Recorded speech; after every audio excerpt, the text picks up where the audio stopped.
Nizungumzie kauli ya mwenyekiti wa Baraza la Maaskofu Tanzania TEC aliyoitoa Kipalapala Tabora Septemba 25 mwaka huu.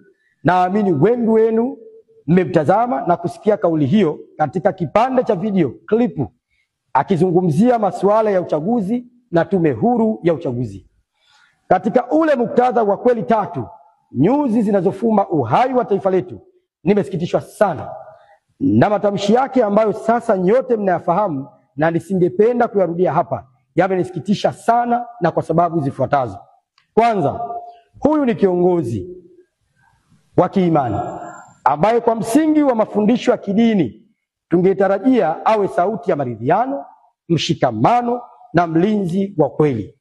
Lakini tumeona kinyume chake.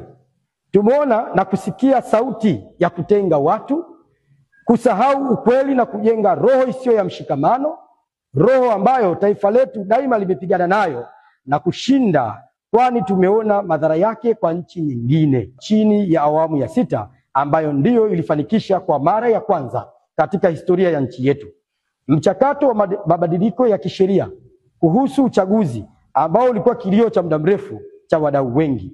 Hii ni pamoja na kuzingatia mambo yafuatayo.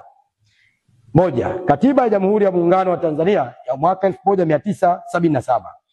Katiba ya Jamhuri ya Muungano wa Tanzania ya mwaka 1977 ni sheria mama inayotoa dira, huku ikieleza kuwa wananchi ndio msingi wa mamlaka yote na serikali hupata madaraka yake kutoka kwa wananchi, ibara ya 8 ikithibitisha kuwa taifa linafuata misingi ya kidemokrasia. Ili kuhakikisha haki hizi zinafuatwa, ibara ya 74 inaunda tume ya uchaguzi na kuainisha taratibu zake, ikihakikisha kuwa uchaguzi unafanywa kwa uwazi, huru na wa haki.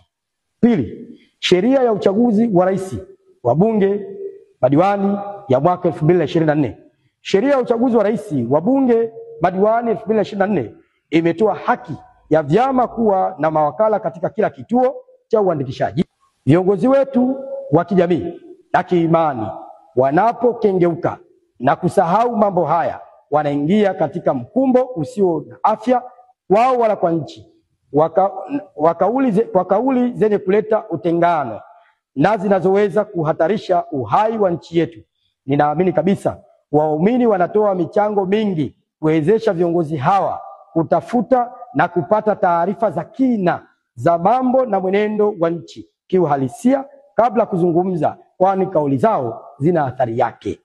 Viongozi wetu wa dini wawe na kauli zenye kuleta watu pamoja, zenye kuponya badala ya kauli za kutenga, za marufuku, za kutisha na za hisia.